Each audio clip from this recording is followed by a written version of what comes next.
This is Universal Goddess Tarot, and you can see if you have a look that I've actually drawn the crowns of the Queen and King, because all of these characters are female or androgynous. I think there's one.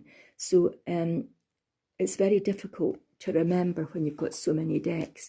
So if you get your magazine, because you don't get a wee bit of paper in it, you have to look up the magazine with the Total Tarot.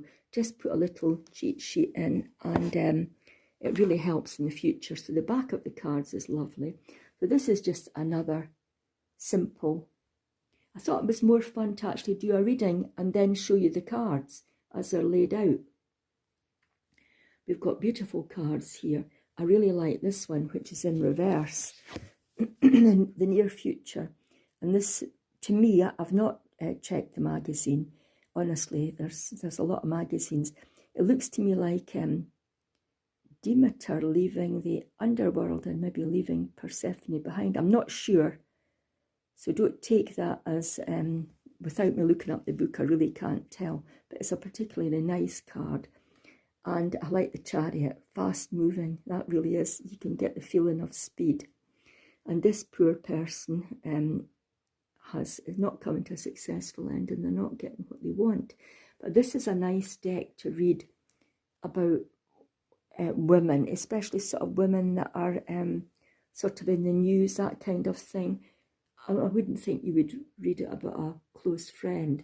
It's more, I would say more celebrity. I may be wrong, I've not used it enough to say. But aren't the cards absolutely lovely? Big wolf there. And there's a peacock here. Now, that must be Hera. Now, I used to keep peafowl. They were free.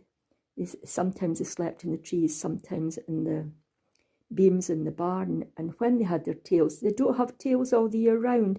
People think peacocks always have the big tail. No, the tail molts out. That's why you get the feathers.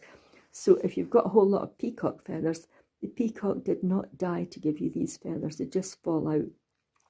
So I used to keep them. They're not that colour, actually. They're more green. Sorry, I'm having a wee giggle to myself. But there you go. The Universal Goddess Tarot. As I say, this Total Tarot magazine, I think there were 5 decks we were sort of told were coming and didn't turn up, which was very disappointing, because they were, you know, when you don't get something, you think, that's the very one I wanted. Well, it's a bit disappointing. However, I love my collection, and would I buy it again? Yeah, in a minute.